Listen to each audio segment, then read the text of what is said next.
Hi hello ನಮಸ್ತೆ ಸ್ನೇಹಿತರೆ, welcome back to Raman tutorial for GK channel. ಏನು ಇವತ್ತಿನ ಒಂದು ಬಹುಮುಖ್ಯವಾದ ಸುದ್ದಿ ಅಂತಂದರೆ 2022-23 ಸಾಲಿನಲ್ಲಿ ಏನು ಸರ್ಕಾರಿ ಪ್ರೌಢಶಾಲಾ ಶಿಕ್ಷಕರ ನೇಮಕಾತಿ ಮಾಡ್ಕೋಬೇಕು ಅಂತ ಸರ್ಕಾರ ತೀರ್ಮಾನ ಮಾಡಿಕೊಂಡಿದೆ. ಅದರ ಪ್ರಕಾರ ಹಣಕಾಸು ಇಲಾಖೆಯ ಒಂದು ಒಪ್ಪಿಗೆ ಕೂಡ ಪಡ್ಕೊಂಡಿದೆ. ಎಷ್ಟು ಪೋಸ್ಟ್ಗಳಿದೆ ಅಂತಂದರೆ ಸುಮಾರು 1727 ಪೋಸ್ಟ್ಗಳಿಗೆ, ಅದರಲ್ಲೂ ಕೂಡ ಸರ್ಕಾರಿ ಪ್ರೌಢಶಾಲೆಗಳು, ಆದರ್ಶ ವಿದ್ಯಾಲಯಗಳು ಹಾಗೆ RMSA ಶಾಲೆಗಳಲ್ಲಿ ಈ ಹುದ್ದೆಗಳನ್ನು ತುಂಬ್ಕೋಬೇಕು ಅಂತ ಸರ್ಕಾರ ತೀರ್ಮಾನ ತೆಗೆದುಕೊಂಡಿದೆ. ಅದರ ಪ್ರಕಾರ ಈ ಆಯುಕ್ತರ ಕಚೇರಿ ಸಾರ್ವಜನಿಕ ಇಲಾಖೆ ಬೆಂಗಳೂರು ಇವರೇನು ಮಾಡ್ತಾ ಇದ್ದಾರೆ ಅಂದರೆ, ಒಂದು ಅತಿ ತುರ್ತಾಗಿ ಒಂದು ಮಾಹಿತಿಯನ್ನು ಜಿಲ್ಲಾ ನಿರ್ದೇಶಕರು ಹಾಗೆ ಉಪನಿರ್ದೇಶಕರು, ಸಹ ನಿರ್ದೇಶಕರು ಏನಿರ್ತಾರೆ ಅವರಿಂದ ಪಡಿತಾ ಇದೆ. ಯಾವ್ಯಾವ ವಿಭಾಗದಲ್ಲಿ ಎಷ್ಟೆಷ್ಟು ಹುದ್ದೆಗಳು ಖಾಲಿ ಇದೆ ಅಂತ. ಈ ಹುದ್ದೆಗಳನ್ನು ಸಂಗ್ರಹ ಮಾಡಿಕೊಂಡು 1727 ಹುದ್ದೆಗಳ ನೇಮಕಾತಿ ಅತಿ ತುರ್ತಾಗಿ ಆಗುತ್ತೆ 2022-23 ಸಾಲಿಗೆ. ಅಂದರೆ ಈ ವರ್ಷದ ಅವಧಿಯಲ್ಲಿ ನೇಮಕಾತಿ ಮಾಡಿಕೊಳ್ತಾರೆ. ಅದು ಈ ಭಾಗದಲ್ಲಿ ಏನಿದೆ, ಟ್ರಾನ್ಸ್ಫರ್ ಪ್ರೊಸೀಜರ್ ಮುಗಿತಾ ಬಂದಿದೆ. ಟ್ರಾನ್ಸ್ಫರ್ ಮುಗಿತಿದ್ದ ಹಾಗೆ ಅದರ ನೋಟಿಫಿಕೇಷನ್ ಹೊಡಿಸ್ತಾರೆ. ಅದಕ್ಕೆ ಬೇಕಾದ ತಯಾರಿಯನ್ನು ಮಾಡ್ಕೊಳ್ತಿದ್ದಾರೆ. ಹಾಗಾಗಿ ಯಾರೆಲ್ಲ ಇದ್ದಾರೆ, ಯಾರೆಲ್ಲ ಉದ್ಯೋಗಗಳನ್ನು ಹೊಂದಬೇಕು, ಶಿಕ್ಷಕರ ನೇಮಕಾತಿಯನ್ನು ಹೊಂದಬೇಕು, ಪ್ರೌಢಶಾಲಾ ಶಿಕ್ಷಕರ ಹುದ್ದೆಗಳನ್ನು ಪಡಿಬೇಕು ಅಂತ ಬಯಸ್ತಿರುವಂಥ ಅಭ್ಯರ್ಥಿಗಳಿಗೆಲ್ಲ ಇದೊಂದು ಖುಷಿಯನ್ನು ತರುವಂಥ ವಿಷಯ ಆಗಿದೆ. ಹಾಗಾಗಿ ಇದರ PDF ನಮ್ಮ ಟೆಲಿಗ್ರಾಮ್ ಗ್ರೂಪಲ್ಲಿ ಕೊಡ್ತೇನೆ. ನಮ್ಮ ಫ್ರೀ ಟೆಲಿಗ್ರಾಮ್ ಗ್ರೂಪ್ ಇದೆ ಸ್ನೇಹಿತರೆ, ಯಾವುದೋ ₹1 ಪೈಸಾ ಕೂಡ ಇಲ್ಲ. ಹಾಗೆ ನಮ್ಮ ಫ್ರೀ ವಾಟ್ಸಪ್ ಗ್ರೂಪ್ ಕೂಡ ಇದೆ. ಫ್ರೀ ವಾಟ್ಸಪ್ ಗ್ರೂಪ್ಗಳ ಲಿಂಕನ್ನು ಮತ್ತು ಟೆಲಿಗ್ರಾಮ್ ಗ್ರೂಪನ್ನು ಲಿಂಕನ್ನು ಈ ವಿಡಿಯೋ ಟೈಟಲ್ನ ಕ್ಲಿಕ್ ಮಾಡಿ ಅದರ ಕೆಳಗಡೆ ಓಪನ್ ಆಗುತ್ತೆ. ವಿಡಿಯೋ ನೋಡಿ ನಂತರ ಅದರ ಪೂರ್ಣ ರೂಪದಲ್ಲಿ ಅವುಗಳನ್ನು ಜಾಯ್ನ್ ಮಾಡಿಕೊಳ್ಳಿ, ಲಾಭವನ್ನು ಪಡ್ಕೊಳ್ಳಿ ಅಂತ ಹೇಳ್ತೀನಿ. ಹಾಗೆಯೇ ಮತ್ತೊಂದು ಮಾಹಿತಿ ಅಂದರೆ, ಈ 1727 ಹುದ್ದೆಗಳನ್ನು ಸುಮಾರು 4 ವಿಭಾಗಗಳಲ್ಲಿ ಹಂಚ್ತಾರೆ. ಡಿವಿಷನ್ ವೈಸ್ ಆಗುತ್ತೆ. ಡಿವಿಷನ್ ವೈಸಲ್ಲಿ ಆಗುತ್ತೆ. ಲಾಸ್ಟ್ ಪ್ರಾಬಲಿ 2015ರಲ್ಲಿ ಹೈಸ್ಕೂಲ್ ಶಿಕ್ಷಕರ ನೇಮಕಾತಿ ಆಗಿದ್ದು ಅಂತ ನಾನು ಭಾವಿಸ್ತೇನೆ. 2015 ಅಂದರೆ ಸುಮಾರು ಇಲ್ಲಿಗೆ 7 ವರ್ಷಗಳ ನಂತರ ಮತ್ತೆ ನೇಮಕಾತಿ ಪ್ರಕ್ರಿಯೆ ಆರಂಭಿಸಿದ್ದಾರೆ. ಸುಮಾರು ಪೋಸ್ಟ್ಗಳು ವೇಕೆನ್ಸಿ ಇದೆ. ಆದರೆ 1727 ಹುದ್ದೆಗಳಿಗೆ ಮಾತ್ರ ಈ ಬಾರಿ ಅವರು ಪರ್ಮಿಷನ್ ತೆಗೆದಿದ್ದಾರೆ ಅಂತ ಮೇಲ್ನೋಟಕ್ಕೆ ಕಾಣುತ್ತೆ. ಹಾಗಾಗಿ ಅವರೇನು ಮಾಡ್ತಿದ್ದಾರೆ, ವಿಭಾಗವಾರು ಏನಿದ್ದಾರೆ ಬೆಂಗಳೂರು, ಮೈಸೂರು, ಬೆಳಗಾವಿ ಮತ್ತು ಕಲಬುರಗಿ ವಿಭಾಗಗಳಲ್ಲಿ ಇರುವಂಥ ನಿರ್ದೇಶಕರಿಗೆ, ಉಪನಿರ್ದೇಶಕರಿಗೆ ಈ ಮಾಹಿತಿಯನ್ನು ಅವರು ಕೇಳ್ತಾ ಇದ್ದಾರೆ. ತುರ್ತಾಗಿ ನಮಗೆ ಈ ಮಾಹಿತಿಯನ್ನು ಕಳಿಸ್ಕೊಡಿ, ಎಷ್ಟೆಷ್ಟು ಹುದ್ದೆಗಳು ಖಾಲಿ ಇದೆ ಅಂತ. ಹಾಗಾದರೆ ಅವ್ರ ಪ್ರಕಾರ ಯಾವ್ಯಾವ ಹುದ್ದೆಗಳನ್ನು ತುಂಬಬೇಕು ನೋಡಿ.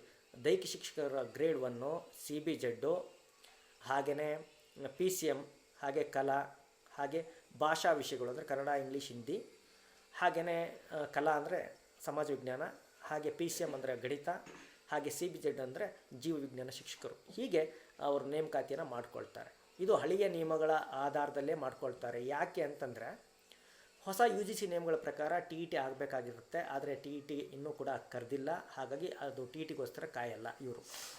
ಹಾಗೆಯೇ PG ಆಗಿರಬೇಕಂತ ಒಂದು ಹೊಸ ನಿಯಮ ಕೂಡ ಬಂದಿದೆ. ಅದನ್ನು ಕೂಡ ಇಲ್ಲಿ ಅವರು ಪರಿಗಣಿಸ್ತಾ ಇಲ್ಲ.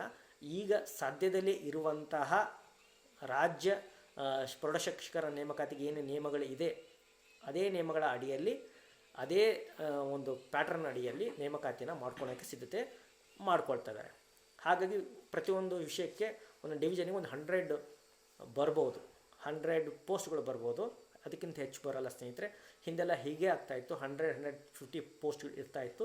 ಈ ಬಾರಿ ಕೂಡ 100 ಪೋಸ್ಟ್ಗಳು ಇರುತ್ತೆ ಪ್ರತಿಯೊಂದು ವಿಷಯ. ಅಂದರೆ ಕನ್ನಡ, ಇಂಗ್ಲೀಷು, ಹಿಂದಿ, ಹಾಗೆಯೇ ಸಮಾಜ ವಿಜ್ಞಾನ, ಗಣಿತ ಮತ್ತು ವಿಜ್ಞಾನ ಇರುತ್ತೆ. ಜಿಲ್ಲಾ ವಿಭಾಗವಾರು ಇರುತ್ತೆ. ಹಾಗಾಗಿ ತಯಾರಿನ ಮಾಡಿಕೊಳ್ಳಿ. ಅದಕ್ಕೆ ಸಂಬಂಧಪಟ್ಟಂತಹ ಪೂರ್ವ ತಯಾರಿಗೆ ಬೇಕಾದಂತಹ ಸಿಲೆಬಸ್ ಆಗಿರ್ಬೋದು, ಸಬ್ಜೆಕ್ಟ್ಗಳ ಮಾಹಿತಿಗಳಾಗಿರ್ಬೋದು, ಅವುಗಳನ್ನು ನಮ್ಮ ಚಾನಲ್ ಮೇಲೆ ನಾವು ಯಥೇಚ್ಛವಾಗಿ ನೀಡೋಕ್ಕೆ ಪ್ರಯತ್ನ ಮಾಡ್ತೀವಿ. ಅದರ ಸದುಪಯೋಗನ ಪಡ್ಕೊಳ್ಳಿ. ಹಾಗಾಗಿ ಅದರ ಸದುಪಯೋಗ ಪಡ್ಕೊಳ್ಳಲು ನಮ್ಮದೇ ಆದಂಥ ವಾಟ್ಸಪ್ ಗ್ರೂಪ್ಗಳಿಗೆ ಮತ್ತು ಟೆಲಿಗ್ರಾಮ್ ಗ್ರೂಪಿಗೆ ಜಾಯ್ನ್ ಆಗಿ. ಈಗಾಗಲೇ ಟೆಲಿಗ್ರಾಮಲ್ಲಿದ್ದರೆ ಜಾಯ್ನ್ ಆಗೋದು ಬೇಕಾಗಿಲ್ಲ, ವಾಟ್ಸಪ್ಪಲ್ಲಿದ್ದರೆ ಸಾಕಾಗುತ್ತೆ. ಮತ್ತೊಂದು ಸೇರೋ ಅಗತ್ಯ ಇಲ್ಲ. ಯಾರು ಇಲ್ಲ ಅವರು ಅದನ್ನು ಸದುಪಯೋಗ ಪಡ್ಕೊಳ್ಳಿ. ನಾವು ತರಗತಿಗಳನ್ನು ಇಂದಿನಿಂದಲೇ ಆರಂಭಿಸ್ತೀವಿ. ಮೊದಲು ಸಿಲೆಬಸ್ಸನ್ನು ಕೊಡ್ತಾ ಹೋಗ್ತೀವಿ. ಸಿಲೆಬಸ್ ವೈಸ್ ನಿಮಗೆ ಇದ್ರ ಬಗ್ಗೆ ತಿಳಿತಾ ಹೋಗುತ್ತೆ. ಪ್ರಾಬಲಿ ಯಾವಾಗ ಆಗ್ಬೋದು ಸರ್ ಅಂತ ನಿಮ್ಮ ಒಂದು ಪ್ರಶ್ನೆ ಇತ್ತು ಅಂತಂದರೆ, ನೋಡಿ, ಏನಿದೆ ಈ ಟ್ರಾನ್ಸ್ಫರ್ದು ಅಂತಿಮ ಹಂತಕ್ಕೆ ಬರ್ತಾ ಇದೆ. ಈ ಟ್ರಾನ್ಸ್ಫರ್ ಮುಗಿತಿದ್ದ ಹಾಗೆ ನೋಟಿಫಿಕೇಷನ್ ಹೊಡಿಸ್ತಾರೆ. ಪ್ರಾಬಲಿ ಮಾರ್ಚ್ಗಿಂತ ಮೊದಲು ಹೊಡಿಸ್ತಾರೆ ಅಂತ ಅಂದ್ಕೊಂಡಿದ್ದೀನಿ. ಡೇಟ್ ಕೇಳ್ತಾ ಕೂರಬೇಡಿ, ಸರ್ಕಾರನೇ ಇನ್ನೂ ಅದನ್ನು ತೀರ್ಮಾನ ಮಾಡ್ಕೊಂಡಿಲ್ಲ. ಗೆಸ್ ಮಾಡ್ಬೋದು ಅಷ್ಟೇ. ಗೆಸ್ ಮಾಡೋದಕ್ಕೆ ಏನು ಇದು ಹೀಗೆ ಆಗುತ್ತೆ ಅಂತ ಗೆಸ್ ಮಾಡ್ಬೋದು. ಪ್ರಾಬಲಿ ಮಾರ್ಚ್ ಅಷ್ಟೊತ್ತಿಗೆ ನೋಟಿಫಿಕೇಷನ್ ಹೊರಡಿಸ್ತಾರೆ ಅಂತ ಅಂದ್ಕೊಂಡಿದ್ದೀನಿ. ಮೇ ಅಷ್ಟೊತ್ತಿಗೆ ಏನಾಗುತ್ತೆ ಇದರ ಎಕ್ಸಾಮ್ ಕೂಡ ಬೀಳ್ಬೋದು. ಹಾಗಾಗಿ ಸಮಯ ಭಾಳ ಇಲ್ಲ. ಅದಕ್ಕೆ ಸಂಬಂಧಪಟ್ಟಂಥ ವೀಡಿಯೋಗಳನ್ನು ಅಪ್ಲೋಡ್ ಮಾಡ್ತಾ ಹೋಗ್ತೀವಿ. ಅದರ ಲಾಭವನ್ನು ಪಡ್ಕೊಳ್ಳಿ. ಇದರ ಸಂಬಂಧಪಟ್ಟಂತಹ PDF ನೋಟ್ಸ್ಗಳನ್ನು ನಾವು ಮುಂದಿನ ದಿನಗಳಲ್ಲಿ ಕೊಡ್ತಾ ಹೋಗ್ತೀವಿ ಸ್ನೇಹಿತರೆ. That's it for today. Any doubts ಇದ್ದರೆ ಕಮೆಂಟ್ ಮಾಡಿ ತಿಳಿಸಿ. ಹಾಗೆ ಯಾವುದೆಲ್ಲ ನಿಯಮಗಳು ಏನಿದೆ TET ಅಗತ್ಯ ಇಲ್ಲ ಅಂತ ಅಂದ್ಕೊಂಡಿದ್ದೀನಿ.